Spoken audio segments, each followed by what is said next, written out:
1,000 pounds of free barbecue each and every month. Here's what you do. It's Eastern Hills Community Church, 4 to 6 p.m. every first and third Thursday. I'm smoking up delicious pulled pork or my addictive copycat Chipotle recipe, and we're serving it up for free. You just get in line, you pop the trunk, we put free groceries in your trunk, and then we ask you how many meals you need for the night. It's that simple. No questions asked. It's at Smoky Hill and Arapahoe Road every first and third Thursday, 4 to 6 p.m. Help us spread the word. And if you have any questions, you can always call me. The Barbecue Lawyer's number is 303-LAW-4040.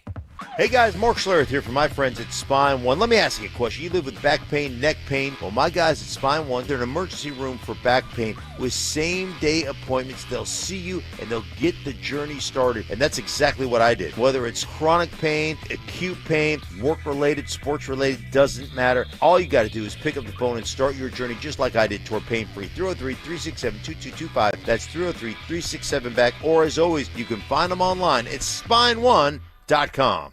Matthews Fine Watches and Jewelry is Colorado's largest watch repair center. Hi, I'm Scott Matthew. We service all major brands. Factory authorized for TAG Heuer, Cartier, Omega, Breitling, Panerai, and IWC. We service Rolex and many more. Our on-site watchmakers are Wolfstep, SADA, and CW21 Swiss certified. With up-to-date factory training, our watchmakers can handle any of your watch repair needs. Matthews, we have time for you. Matthews Fine Watches and Jewelry in the Highlands Ranch Town Center and online at MatthewsFineWatches.com. Who wants the lowest rate for life? I do. Everyone does, but it's only U.S. mortgages. Lock in a low rate today, and if rates fall in the future, we will redo your loan and lower your rate without any lender fees, including the appraisal. There's no limit to the number of times you can do this. Always have the lowest rate for life. Get our 475 5-year fixed rate, 5.89 APR. Call 303-LOW-RATE or online at usmloan.com. All loans subject to approval and change. See website for complete details. License number 392126. This new year, don't just make a resolution, make a transformation with SodaWeightLoss.com. Clients routinely look and feel 10 years younger like I did when I lost 60 pounds a few years ago with SodaWeightLoss.com, and it's never coming back. And right now, the perfect gift for you both. Look and feel 10 years younger for the price of one. Soda is the #1 weight loss company in America for client satisfaction and results, just like me. Visit SodaWeightLoss.com. That's SOTA weightloss.com. Soda Weight Loss is, say it with me, state of the art. For victims of drunk and drug driving, your grief is unique, but you are not alone. You always have a place at MAD. Call the 24-hour victim helpline at 877-MAD-HELP or visit mad.org. KKFN and KKFN HD1 Longmont, Denver. You're listening to Denver Sports 104.3 The Fan. Welcome to Denver Sports Tonight, taking a look at the biggest stories in Denver sports. From your online home for the best opinions and information on the Broncos, Nuggets, Avalanche, Rockies, and more. DenverSports.com. And it is Denver Sports Tonight on this Wednesday night in the Mile High City. He's Dante Gomez. I'm Will Peterson. We will roll with you for the next hour as the NFL playoffs creep closer and closer. A lot of injury reports starting to come out. You've got 2 games Saturday, 3 games Sunday, 1 game Monday, but nothing from the Broncos, and that's a great feeling.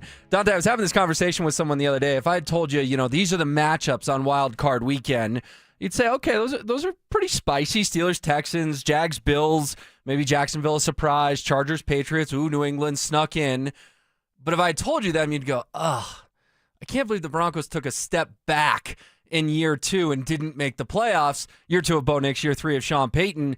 It would have been disappointing because with those 6 teams, where would your mind have gone? Of course, Kansas City is the 1 seed in the AFC, and that's why we get those other 3 matchups. But it's just such a funny world to be living in where I tell you the Wild Card Weekend matchups, there's no KC, there's no Denver, and it's the Broncos who got the bye, and it's KC who missed the dance. Just a little wrinkle I was thinking about the other day. Yeah, absolutely. You either go to Kansas City or Baltimore. True. That's a good one. Both, odds-on favorites to go out and win the Super Bowl this year. So the fact that neither are in the playoffs, it's great for the Broncos, great for Broncos country. You get to go out there, and it's a lot of newbies in terms of not a lot of playoff success for a lot of these guys outside of Josh Allen. So, no, that is weird that you're right. If you said those 6 matchups and left out who got the 1 seed, you would have assumed, oh, maybe Denver went 9-8. Like, it wasn't a terrible year, but it wasn't quite enough to make it into the playoffs.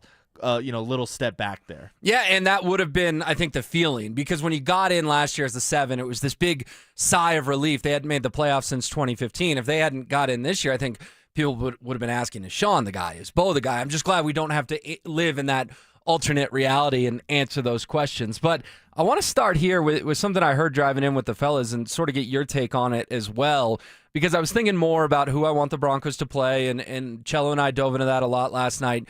But they were power ranking the quarterbacks in the AFC, and I was just stunned. Because what are power rankings? Power rankings are today, right? Why do we do power rankings every week? Because it's what have you done for me lately? It's the latest, most up-to-date info that we have. I couldn't believe that both Zach and Phil had Aaron Rodgers in their top 3 quarterbacks in the AFC. To me, quote LeBron James, he's not 1, not 2, not 3, not 4, not 5. He's 7. Aaron Rodgers is the 7th best quarterback in the AFC playoffs. And I know they were going back and forth on Drake May and Justin Herbert and CJ Stroud.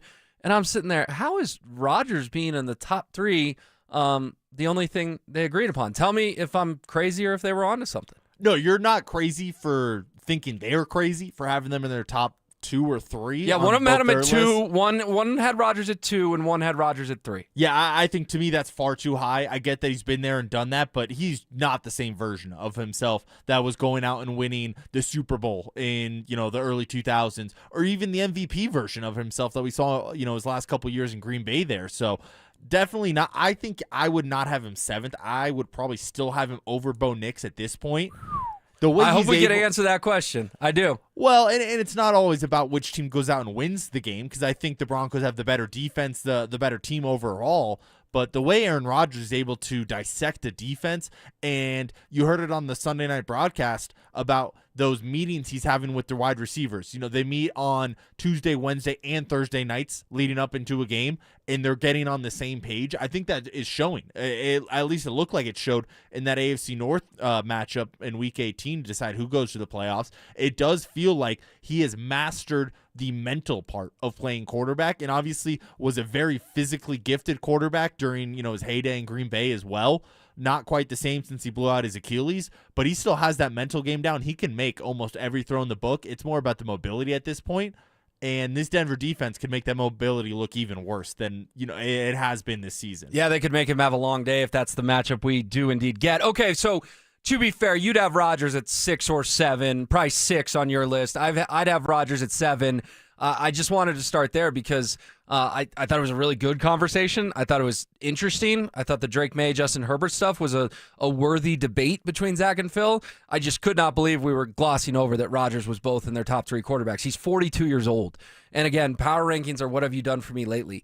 If Tyler Loop had made a clutch kick, Rodgers would probably be retired, or at least on a retreat somewhere contemplating retirement. Not a top 3 quarterback in the AFC playoff power rankings. So, yeah, that just surprised me a little bit. And the other thing with that, too, is I do think you have to put Josh Allen at 1, just based on the resume and he could carry the team to the Super Bowl on his own, and maybe it's Josh's turn. I like that, but I think you'd have to put Drake May at 2, because if we're doing the exercise, and the exercise is right now, this moment in time, think about 2015.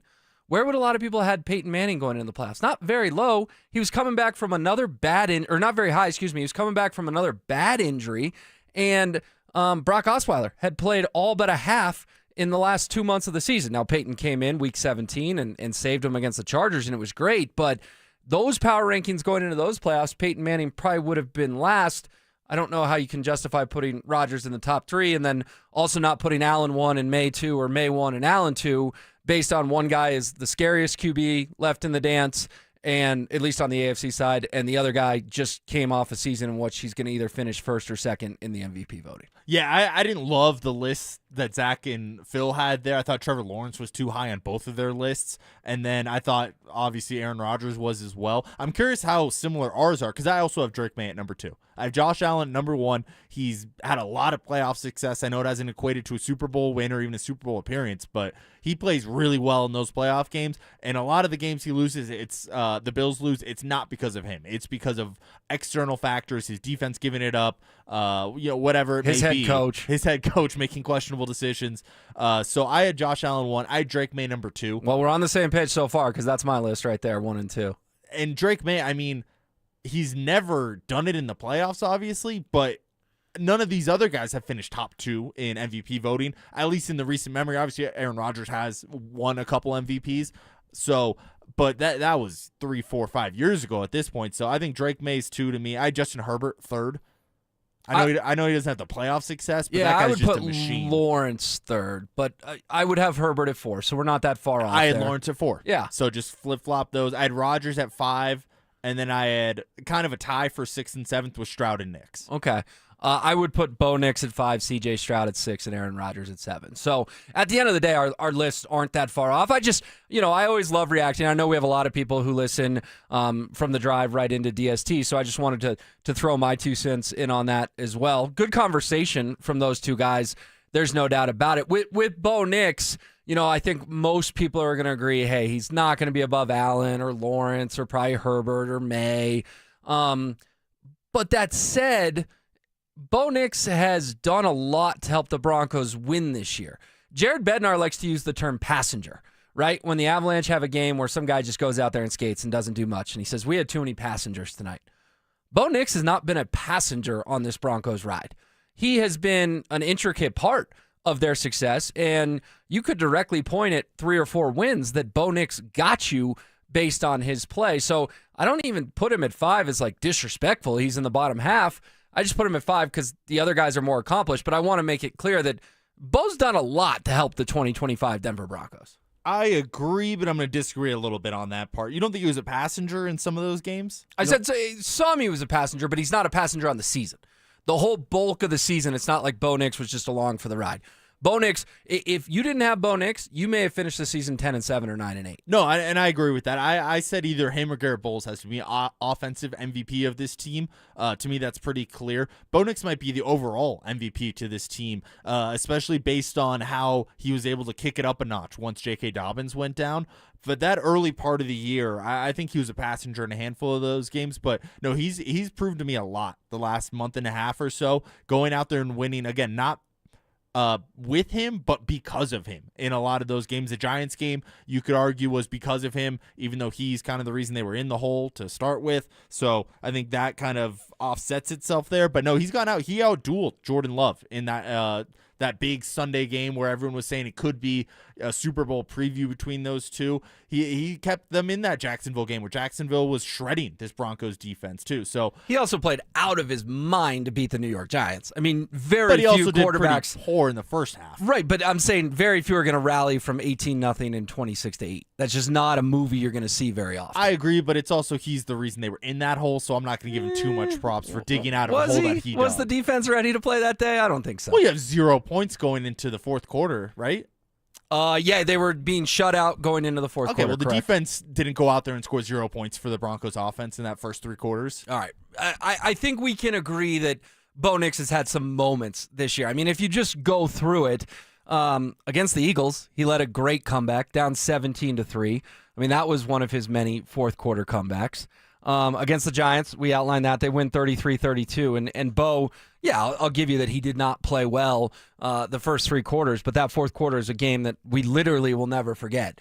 There's not many regular season games that you'll never forget, but with them honoring Demaryius Thomas that day and the Super Bowl 50 team being there and the comeback they pulled off, I'm going to give Bo a lot of credit. Hanging 44 on Dallas, that's a game I'm going to give Bo Nix credit in as well. I mean, the Cowboys defense is not very good, but you still almost put a 50-burger on them. And then, obviously, led game-winning drives against KC, led game-winning drives down in Houston. Very good against Jordan Love and the Packers, as you outlined as well. So that's 5 or 6 games right there where Bo had a solid impact on him. Let's bring a third voice into this conversation, our guy James Marilat, the editor at DenverSports.com. James, if you missed it, Zach and Phil were power ranking the AFC quarterbacks, and they both had Aaron Rodgers in their top 3, which just kind of blew my mind because power rankings are not legacy rankings. They're current day rankings. Do you have as big an issue with that as Dante and I did when you look at the AFC playoff QBs? Yeah, I mean, look, Rodgers was good in the fourth quarter. He was really good in the fourth quarter of that game on Sunday night. He and Lamar both, going back and forth and who has the football last and or who has a kicker that misses a kick. But he also, for 3 years has just kind of been So I'm not going to get too caught up in, one sort of magical quarter where he turned back the clock and looked like Aaron Rodgers. I mean, goodness gracious, it's got to be Allen first, Herbert second, and then they had Rodgers third? Is that how that went? Yeah, one of them had Aaron Rodgers at 2. I can't remember who the guilty party was. Oh, my gosh. There's no way I would take Aaron Rodgers over Josh Allen, Justin Herbert, Trevor Lawrence. Drake May's going to win MVP or may win MVP. Drake May. Honestly, he may be last. He's last on my list. 7th. Yes. Would you take in a playoff game, I don't care if it's in Pittsburgh or in Denver, which quarterback would you rather have, Bo Nix or Aaron Rodgers for that game? I'll take Bo Nix. Bo Nix. And you know me, I'm not the biggest I don't hate Bo Nix. I'm not a Bo Nix hater, but I'm also not, Kevin Kistner, who's figuring out where on the facade Bo Nix's name is going to go at Empower Field. I'm somewhere in the middle, and still the jury's a little out, but I would take him over Aaron Rodgers. C.J. Stroud, Aaron Rodgers, I don't know, coin flip maybe, but I probably would take Stroud. So, no, I'm not seeing that one. I think those guys are getting a little caught up in what they saw on Sunday night for a quarter. I think that's a good way to put it. And speaking of those Steelers, James, there is a path where Pittsburgh ends up in Denver in the divisional round. Now, you have a long storied history of being a Broncos fan and whether or not you should root for matchups. I am 100% rooting for all the division winners to take care of business on their home field so that the 2 and 3, Jacksonville and New England, play each other and the Broncos play the Steelers. What do you make of all the conversation this week across the airwaves and on our digital platforms about the best possible opponent for the Broncos here in 11 days or so?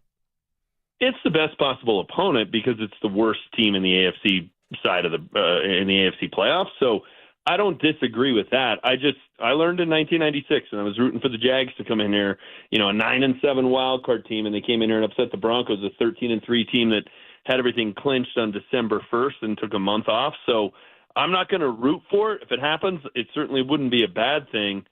But I also can just see, we're sitting here going, man, they came in here with Aaron Rodgers, upset the Broncos. If Loop makes that field goal, we never have to deal with Pittsburgh. I could see that unfolding too. So no, I don't root for outcomes. But I'm also not going to sit here and say that's not the best matchup. I mean, I think the Chargers is the second best matchup because they're so beat up. I would put Houston probably is next. And then I want no part of Josh Allen rolling in here. None. Yeah, I think most fans will be cheering for Jacksonville to just knock Buffalo out of the playoffs and make sure that Josh Allen isn't a Denver problem somewhere down the road. That said, James, with the Broncos being the 1 seed, Vance Joseph's been interviewing for a lot of jobs, and I think everyone's rooting for him and hoping he gets a second chance. But also there is kind of this walking on eggshells with it of, man, this guy's got 5 interviews. Where is his mind at leading into arguably the biggest game he's ever coached? Yeah, you want him to get a job, but also this is where it stinks that the NFL cycle is what it is. Are you worried about VJ's defense maybe slipping a little bit if his mind is elsewhere? I'm not. I mean, it's one of the other benefits of having the bye and being the 1 seed is he can go do all that stuff this week, right? And Davis Webb can go do it this week. They got 4 potential opponents. How much game planning are they going to do for all 4 teams? I mean, 75% of that would be a waste of time. So it's a week for players to get some rest, get healthy. It's for everybody to get a little bit of a mental health break and, just get away from football a little bit. But once you know your opponent, whether that's Saturday or Sunday or Monday, whenever it comes down and they know who they're playing, yeah, then you better not be planning for, hey, how am I going to go interview in Tennessee or all the other places that he'll be going? As long as it's this week, as long as it's done by Friday at midnight, I don't have an issue with it. But then your attention better be on the task at hand. This is a golden opportunity, Will. I mean, it sounds like stating the obvious, but I'm not sure some people quite grasp it of, how beneficial it is to be the 1 seed, only have to win 2 games instead of 3 to get the Super Bowl. Both of them are at home. I mean, they've been the 1 seed 8 times in their history. 6 times they've gone to the Super Bowl. I mean, that's batting at a 750 clip. So it's a big, big deal. You get, no Mahomes, no Burrow, all that stuff we've talked about, no Lamar. You got to take advantage of this opportunity. The Broncos are a flawed football team, but so is everybody else that's left. There's no reason they shouldn't be in Santa Clara. And quite frankly, it will take an upset for them to not be there, because I don't care who it is on their home field, they're going to be at least a slight favorite. So barring an upset, they're going to the Super Bowl. You got to take advantage of that. Yes, you want to go worry about next year and your future and go get a head coaching job, but your window of opportunity to do that and try and impress somebody ends on Friday at midnight in my mind. Yeah, and it would be so disappointing, you're right, because of the 3 QBs you outlined that are on their couches and the favor that the NFL just does the 1 seed. No other sport has this much of a favor for their 1 seed. Basketball, you got to win the same number of games. Hockey, you got to win the same number of games. And in football, they just get to kick it this week and watch 5 pretty good teams beat each other up, and then the Steelers will play too. So I'm just excited for the opportunity, but I'm not going to lie, James, I'm nervous. And I just have to go as far as Detroit last year. Everyone's picking them. The Lions are finally going to break through. They're the cute story. And then they lay an egg in the divisional round at home, and this year they miss the playoffs. No one wants to think about worst-case scenario. I get it. But where's your mind on, come Saturday or Sunday, the 17th or 18th, you're 3 hours of bad football away from just being done. Oh, without a doubt. And look, I didn't necessarily agree with you when you wrote the column of, hey, a loss would be a good thing, and then you had the caveat, right? So long as they don't end up losing the 1 seed. From the standpoint of, I never think a loss is good, but if you're just being a law of averages guy, right? Like at some point you're just going to have a bad Sunday. You're just going to be off. And the chances of them rattling off 17 consecutive wins to get to a Super Bowl championship just seems not very good, just given the fact that you're going to have a bad day. They got that out of their way, hopefully against Jacksonville. But yeah, you're always nervous that, it's not a 7-game series. It's 1996 against the Jags. Jacksonville wasn't a better team than the Broncos. The Broncos were the best team in the league that year, but they had a bad 3 hours. They had a bye. They hadn't played for a long time in a meaningful game before that. That worries me about this Broncos team too, is the last game they played against a team that really put up any sort of a fight was that Jacksonville game. I mean, Christmas night was a joke against a third-string quarterback. Sunday was a joke against a bunch of backups for the Chargers. So they haven't played a really, a football game where the other team was truly trying to win and had something at stake since they got blown out by the Jags. That's a little worrisome. And, you see it in – saw it last year with the Lions, as you pointed out. We thought in college football, 3 of the 4 teams that had a bye lost once they got back on the field, and you didn't just keep it rolling. But it's just such a disproportionate advantage to only have to play 2 games. It's ridiculous that the NFL does that one team in each conference has that much of a leg up. But, hey, if you're that team, you got to take advantage of it. So as much as I'm nervous, and you know me, I wake up on the worry meter. I'm at a 6 the moment my feet hit the floor. Yep.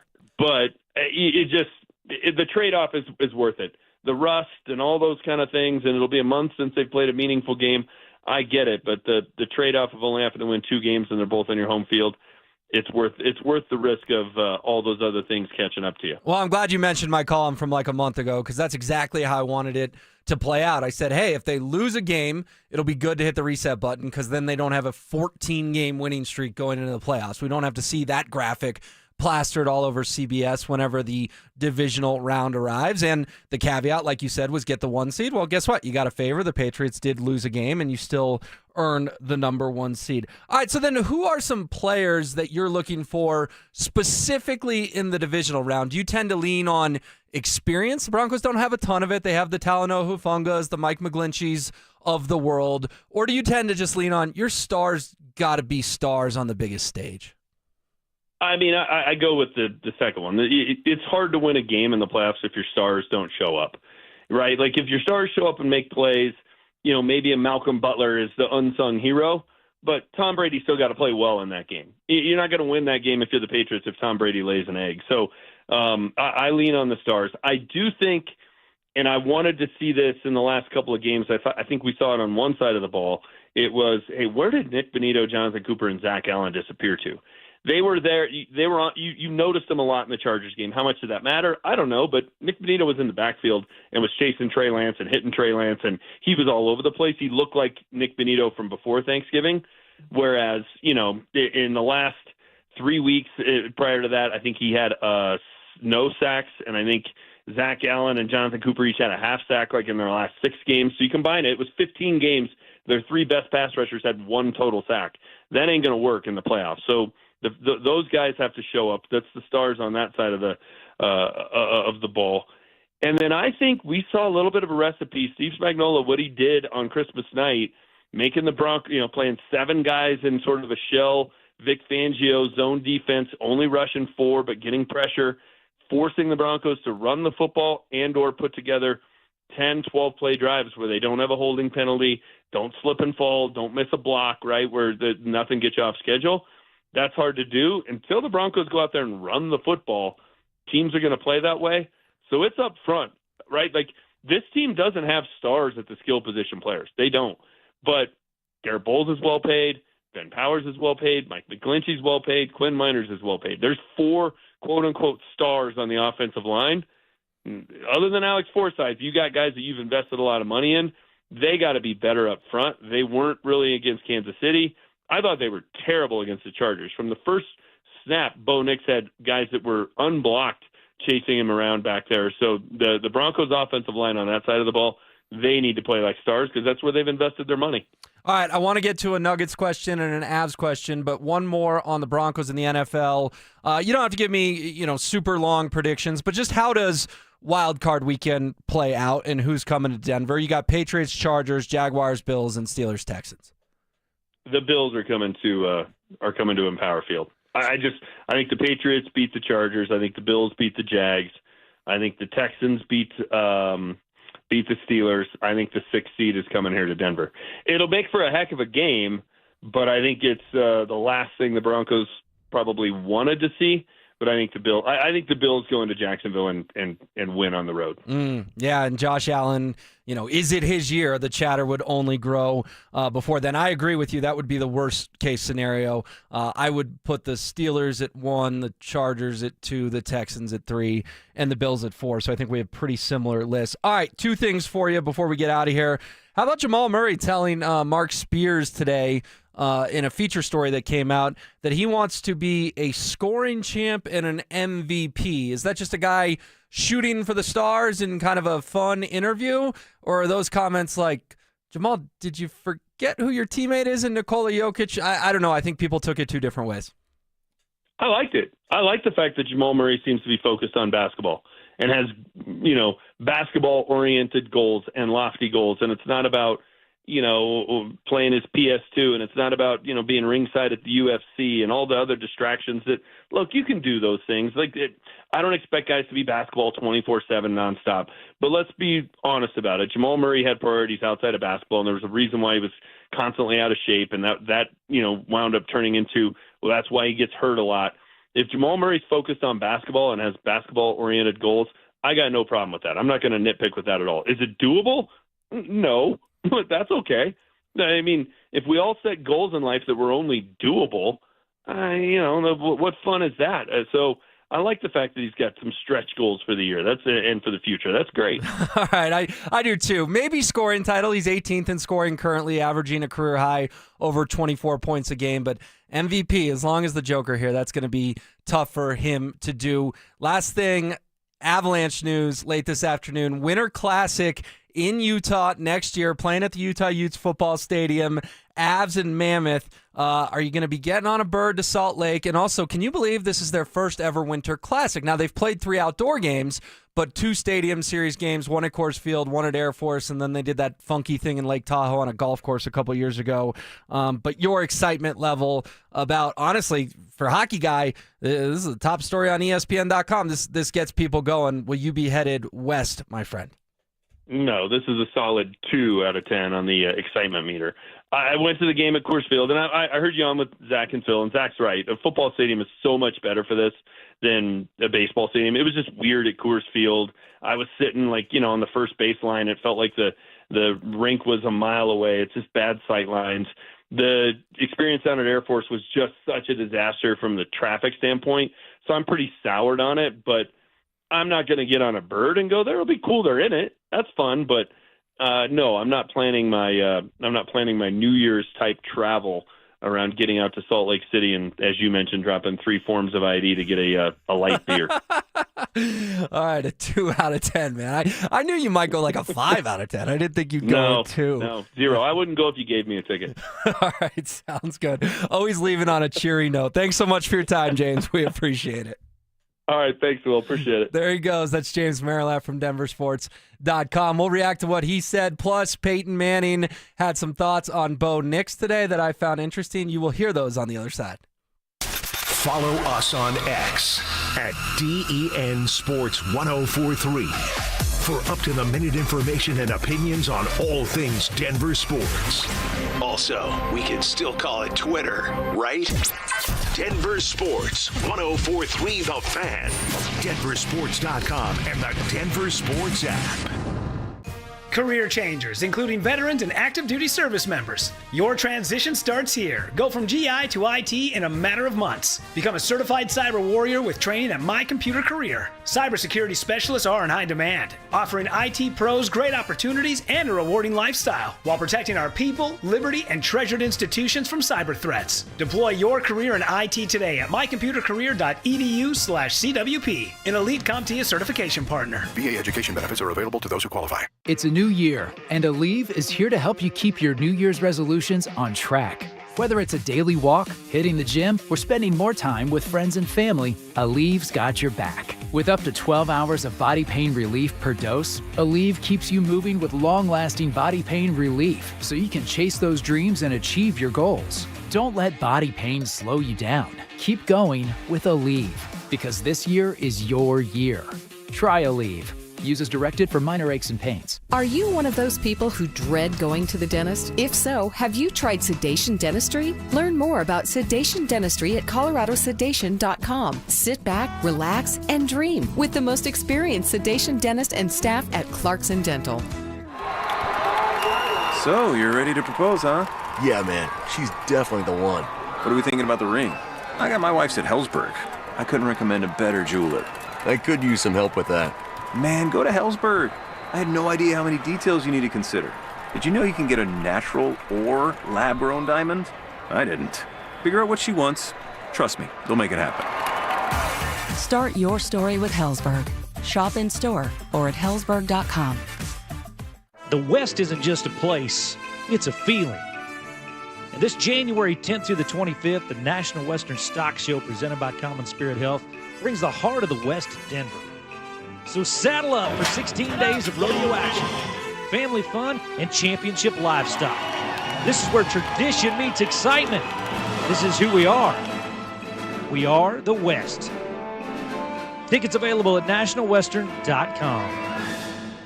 The right financial strategies can make a huge difference, especially if you're nearing retirement. Adam Mueller talks retirement strategies with Mile High Money. Saturday mornings at 8 on Denver Sports 1043, The Fan. Hey, the cold weather is here. Stoke here from my friends at ROX Rocks Heating and Air. Has another company told you that you need a new furnace? Time to throw in the challenge flag. Rocks Heating and Air offers no obligation, free second opinions. And don't forget about heat pump rebates. They've never been better. Up to $13,500 only at ROX Rocks Heating and Air. Now play that G.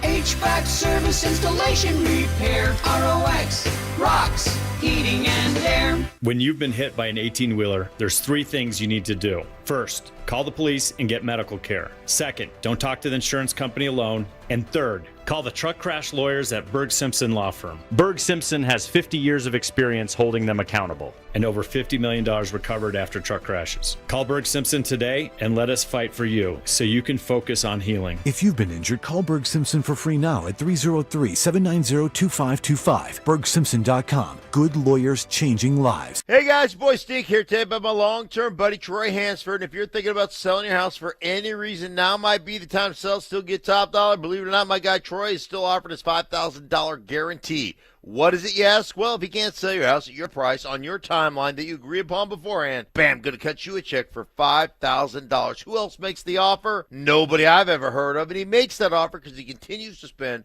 a ton of money marketing his listings, has about 100 families approved and ready to buy right now. And if for any reason you need to sell right away, Troy can buy your house all cash and he can close in as little as 7 days. You have a house to sell, Troy probably has that perfect buyer for you right now, waiting for you to pick up the phone and to call him. Call Troy, get your home sold for the most money. That's 720-900-4433, 720-900-4433. Troy Hansford of RE/MAX Professionals, a Colorado licensed broker. Some restrictions do apply. Want to sell your house? Then call my buddy Troy, 720-900-4433. It's Denver Sports Tonight on Denver Sports Station 104.3 The Fan. Appreciate James Marilat hopping on the program. 303-713-1043 on the RamosLaw.com text line.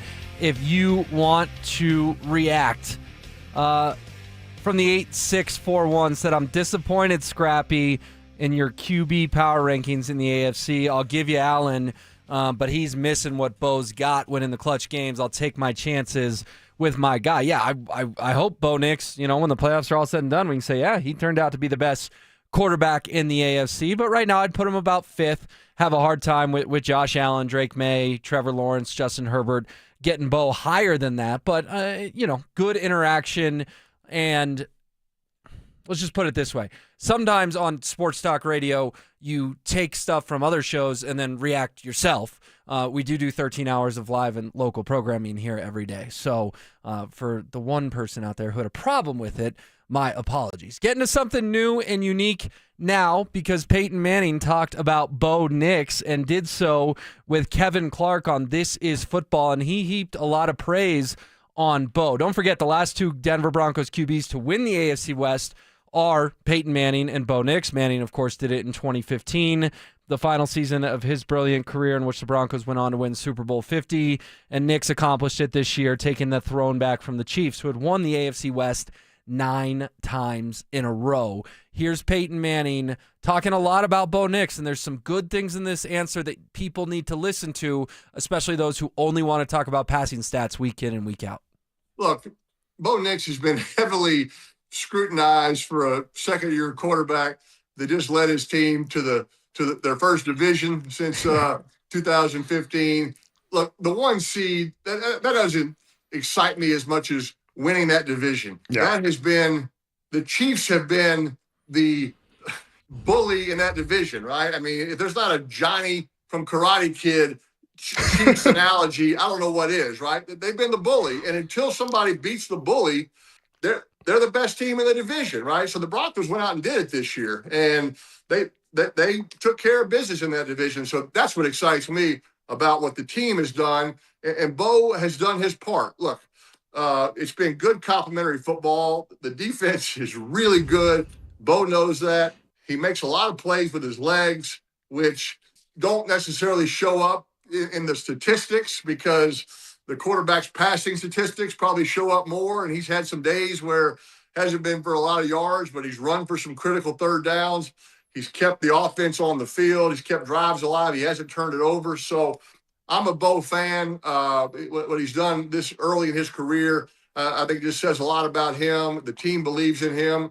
And look, he's very honest with himself. You don't hear him making excuses. And I know he loves to go out there and throw 4 touchdowns and complete 75% every single game. I don't know if that's, always going to be possible, but I think he's been a solid winning quarterback this year. I'll say that. I mean, it's just a great minute and a half from Peyton Manning, Dante. And I think starting with the fact that Bo's getting so scrutinized, despite the fact the Broncos did just win their division title for the first time since 2015. Yeah, getting scrutinized is almost a sign of respect in my head. It means, they're not going out and scrutinizing Cam Ward this year because they were just totally irrelevant. And I get that he was the first overall pick, but no one really had high expectations for that team. So there's an old quote I like that, pressure is a privilege. And I think scrutiny, all of that comes along with it.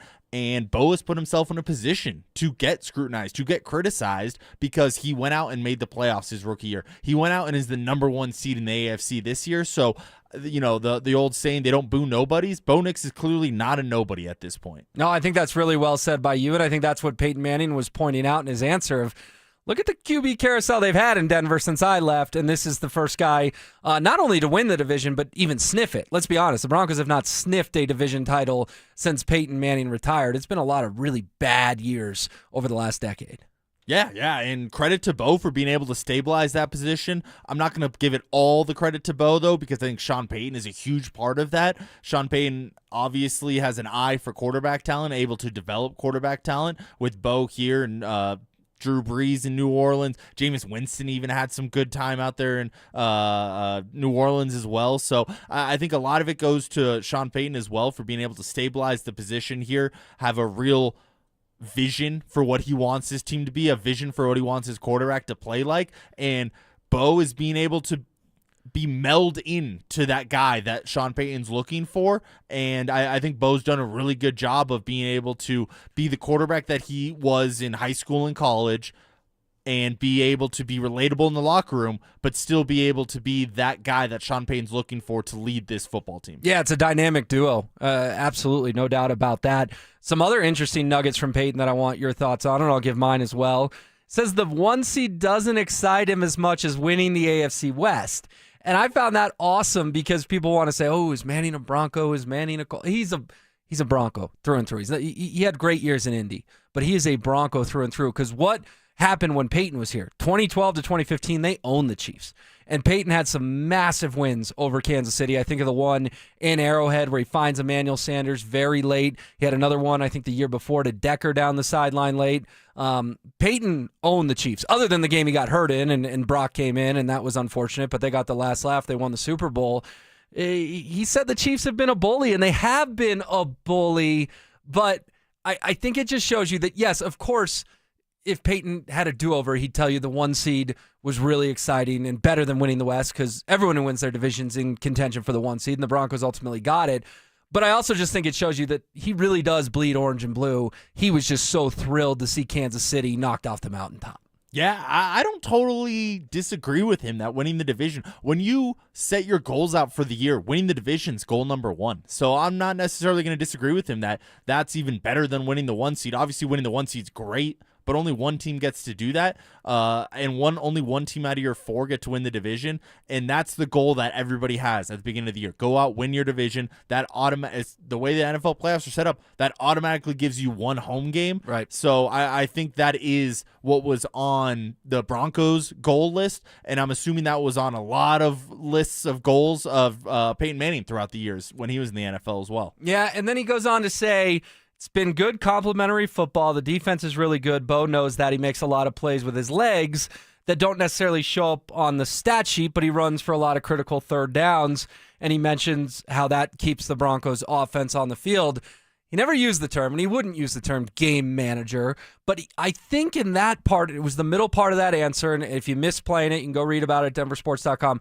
I think the middle part of that answer, he was telling you, Bo doesn't have to be Superman. He just has to fit in, and he's doing that brilliantly well to kind of echo your thoughts of the relationship he and Sean Payton have. No, exactly. I read it the exact same way of Bo is playing winning football. And whatever it takes to do that is whether it's coming back against the New York Giants and scoring 30 points in the fourth quarter, or whether that's scoring 20 points against the third string quarterback against the Chiefs. So whatever it takes to win, Bo is – I actually really appreciate that about Bo's game, that he's able to recognize what he has to be on any given day. He doesn't go out and treat every game the same, because you can't treat every game the same. Nope. Sometimes you do need to have that time of possession, run the ball, and you trust your defense. Maybe you're only going to score 20 points that day, or maybe you need to go out and score 30 points to win that game. So I think Bo has learned that really early into his NFL career, and I think that can take some guys a long time into their career to learn that. I actually would have thought Peyton Manning would be a little snobby about that. I'd be like, no, you need to go out there and throw for 300 yards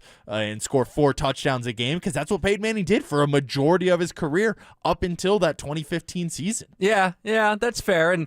But at the same time, the late Jim Irsay once talked about Manning's Star Wars numbers, which I think he took a little personally because it was, hey, this guy just stuffs the stat sheet but doesn't get it done in the biggest moments. And, first of all, Peyton did win a Super Bowl with Indy, so we should have that caveat. And then second, let's not act like just stuff in the stats is a bad thing in football. Stats really help you win in football. In basketball, they can be hollow. I mean, I watched it for years with Carmelo Anthony. Guy would stuff the stat sheet, then the playoffs would come around, and he'd lose in 4 or 5 in the first round. He finally won something in Denver once Chauncey Billups got here and taught him how to win. But when Carmelo had to be the guy, the Nuggets could never do anything in the postseason.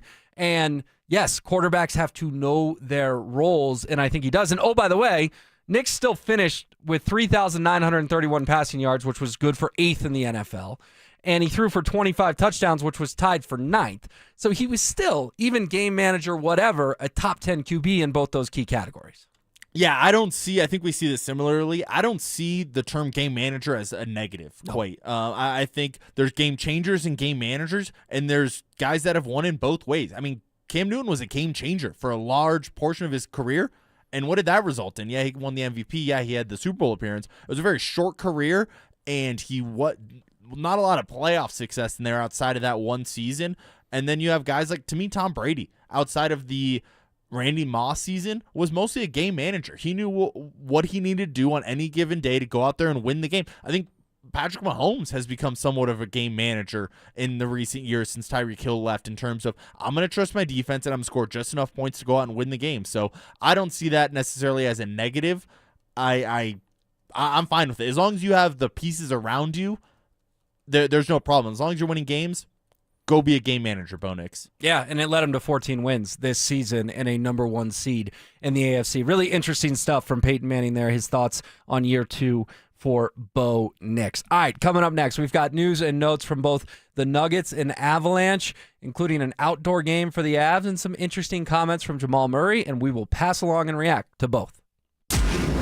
Follow us on YouTube, Instagram, and TikTok at Denver Sports 1043 to stay up to date on all your local teams. Denver Sports 1043. The Fan. Is your financial advisor offering you up to a 30% upfront bonus? Or are they promising you up to 10% growth per year, all for your retirement income? If not, then you need to come to Trajan Wealth. I'm Jeff Jr., founder of Trajan Wealth. If you have a plan to retire within the next 10 years, don't wait only to find out it's too late. I've seen hardworking folks like you retire only to be required to go back to work, all because their advisor told them guarantees like these were too good to be true. They're not. That's up to $30,000 upfront or up to $10,000 per year on $100,000, all guaranteed for retirement income. Don't keep working when you're supposed to be retired, and don't let any financial advisor tell you it's too good to be true. Call Trajan today, 720-204-8100. That's 720-204-8100. Annuities, not advisory products. DBA Trajan Wealth Insurance Solutions. Additional disclosures at TrajanWealth.com. Men, the new year is here, and if you're like many of us, you're ready to improve your health. But if you're feeling low energy, not sleeping well, or not seeing results in the gym, keeping that resolution can be tough. This is Jeff for the Rocky Mountain Men's Clinic, and if those symptoms sound familiar, we can likely help. They often point to low testosterone, and treating low T is what we do. But this year, we're also helping men go further with 4 targeted body composition plans featuring growth hormone peptides, NAD+, GLP-1s, PDA, and more, designed to boost energy, support metabolism, enhance recovery, and accelerate fat loss. With our low T treatments combined with our body composition programs, most men notice real improvements: more energy, better focus, improved sleep, stronger workouts, and often a renewed sex drive as well. So call us. Your initial visit is just $99 and includes blood work and a medical consult. And if you start on treatment the same day, your visit is free. Call 720-440-7900 or visit RockyMountainMen'sClinic.com. Featured therapies are compounded and have not been evaluated nor approved by the FDA. Provider prescription required. See website for details. 2026 is shaping up to be an amazing year to buy a home in Colorado. If you've been dreaming about getting into your first place, upgrading for more space, or downsizing for a simpler lifestyle, now is a smart time to start planning. And the first step is easy.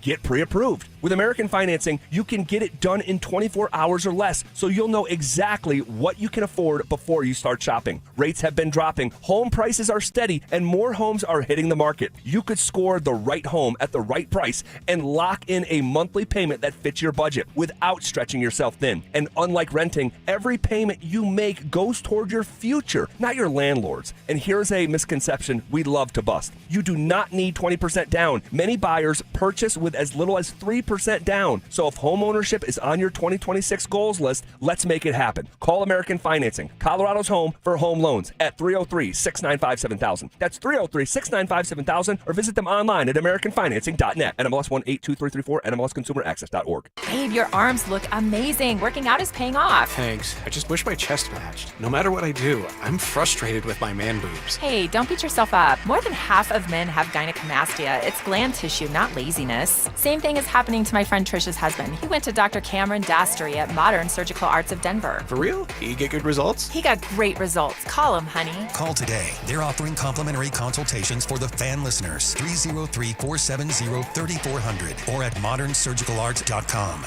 Are you ready? You know what people tell us all the time at Soda Weight Loss? It's not just that I lost weight. It's that my face came back. Yeah. At Soda Weight Loss, you don't just shrink, you rejuvenate. When you lose weight naturally, without medications or injections, your skin stays full, your eyes stay bright, and your confidence shows up first. Oh, yeah. I feel fantastic, and I feel like I'm back to where I felt kind of in the old days. Lost a lot of that belly fat, energy levels back. I feel like I don't have that brain fog I feel like I had before. Sleeping better. Most clients say they look 10 years younger, and you can see the proof at sodaweightloss.com with hundreds and hundreds of before and after pictures. Get real support from licensed nutritionists that are there for you around the clock. And right now, when you join, your partner joins for free. Get 2 transformations for one price and twice the celebration. Visit sodaweightloss.com. That's SOTA, weightloss.com. Soda is, say it with me, state of the art. This segment on 104.3 The Fan brought to you by Flanagan Law. Stay up to date on the Broncos with our 9 News Broncos insider, Mike Kliss. Presented by Fitness Gallery. Hear the latest from every practice and every game every single week during football season. Denver Sports 104.3 The Fan.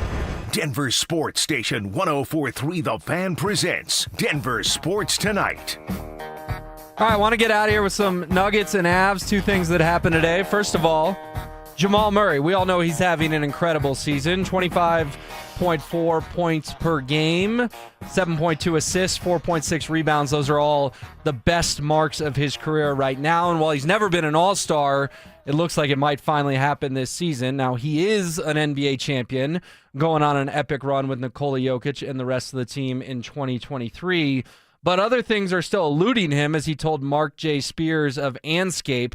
Here's the quote: all-star, everything, scoring champ, MVP, all of it. That's what Jamal Murray wants in a feature story that was published today. All-star, I believe, Dante. He's already a champ. But what did you make of Jamal Murray saying he wants to be a scoring champion in the NBA and an MVP? I'm with James.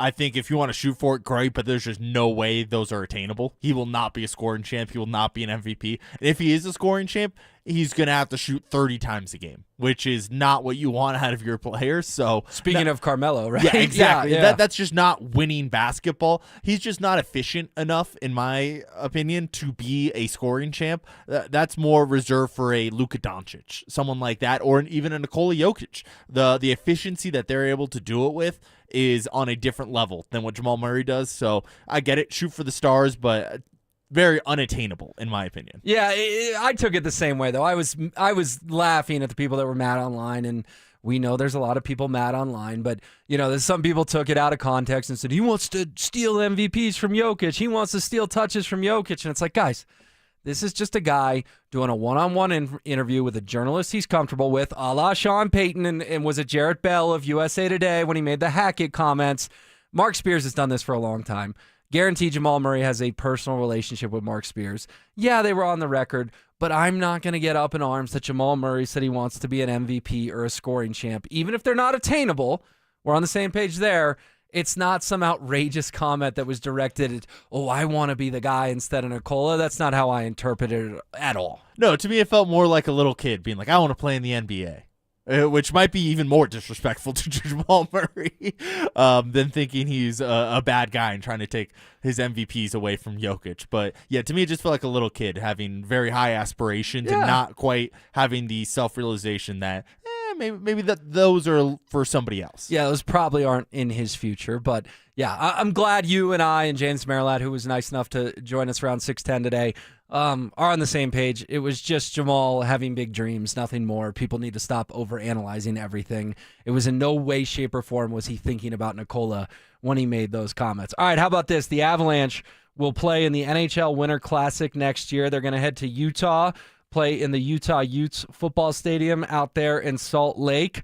Your reaction to the Avalanche going outdoors for a fourth time in franchise history, which I think it's really cool, and I know hockey fan is exceptionally fired up about this as well. I'm excited about it. I think these are must-watch TV. Obviously, TNT goes all out with their broadcast. I think Wayne Gretzky was at the one in Miami there. Tom Brady was at the one in Miami there as well. So I think it's a big deal, and it'll be cool to see the Avs get a big spotlight like that. And as Drew mentioned, big hockey guy here at the station, it is a very cool setting out there at the Utah Utes football stadium. You have the snow-covered mountains in the back. So what better of a setting for outdoor hockey to take place? I'll give you one, and it was the first thing that came to mind. Man, I wish this game was at Folsom Field. And I get it, that the Utah Mammoth are the new kid in town. Their owner, remember he was on the broadcast a few months ago, Avs and Mammoth. He was kind of obnoxious, but I think hockey likes that, a little swagger. They rewarded him. But only in year 3 of that franchise being in Utah. I get it why they did it, because they're like, well, you've been a good partner, all that. But also remember, there's a lot of people who had their feelings hurt in Arizona, where you're from, that the Coyotes got ripped out. And I'm not taking a shot. I mean, genuine people were upset. It's always sad when a franchise gets ripped out from one location to another. So I like what you're saying, that the stadium is very cool, but I would have preferred the announcement today was that Folsom Field was hosting an NHL Winter Classic. Yeah, and obviously, like you said, they're rewarding the ownership of the Mammoth for being able to go out and buy the team, move it out of Arizona, because that kind of became a very tumultuous situation by the end of it, where they didn't have a stadium to play in. So Utah kind of came in and saved the day, so to speak, for the NHL, getting Coyotes out of there. It definitely did hurt a lot of sports fans in Phoenix, in Arizona. So, and I'm me being one of them, I will never root for the Mammoth for that reason. They stole my team. So, but yeah, they're obviously rewarding the ownership there, and maybe the Avalanche do get one coming soon. Obviously, the Buffs have went out and said we're trying to hold more concerts here. I mean, I assume that would be a sold-out crowd at Folsom Field if they're able to hold a Colorado Avalanche game there. So maybe that is in the future for the Avs up in Boulder. Yeah, and remember, this is the Winter Classic, because I know people are going to say on the text line, wait, Coors Field did one. They did. That was the Stadium Series. The Air Force Academy did one. That was the Stadium Series as well. The Avalanche played a third outdoor game in Lake Tahoe a few years ago during COVID. You'll remember that one. It was kind of funky and weird. And remember the ice melted like during the day, and they're like, oh, we're going to have to come back in 7 hours once this ice freezes up. The whole thing was a little bizarre. But first ever Winter Classic for the Avalanche have not been ignored for Stadium Series games, which is good given their history, but was a little surprised today when I learned first ever Winter Classic for them. And yeah, maybe Folsom Field is in the cards down the road. Or you know what? I'll give you one more. That new Broncos stadium. Can you imagine that thing gets built in like 31 and then 32 or 33? The Winter Classic comes to Mile High version 3. I like that call. I like that call a lot. I would be surprised if it wasn't here. But to me, a much better venue to have in Salt Lake than what they did in Miami, where they, cracked the roof there to say it was outdoor hockey. That was kind of lame. I get you're trying to expand the audience of hockey to a state like a state like Florida that's not a traditional hockey state.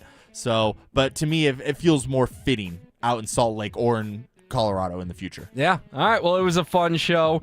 Talked about the QB rankings and then got to our own unique content with Peyton Manning on Bo Nix, Jamal Murray, some interesting comments, and the Avalanche playing in the NHL Winter Classic. For Dante and James Merrillat, I'm Will. It's DST on the Fan. Stream Stokely and Evans with Mark Schlereth, Dover and Cecil, The Drive, and all your favorite shows on the Denver Sports 104.3 The Fan app. Denver Sports 104.3 The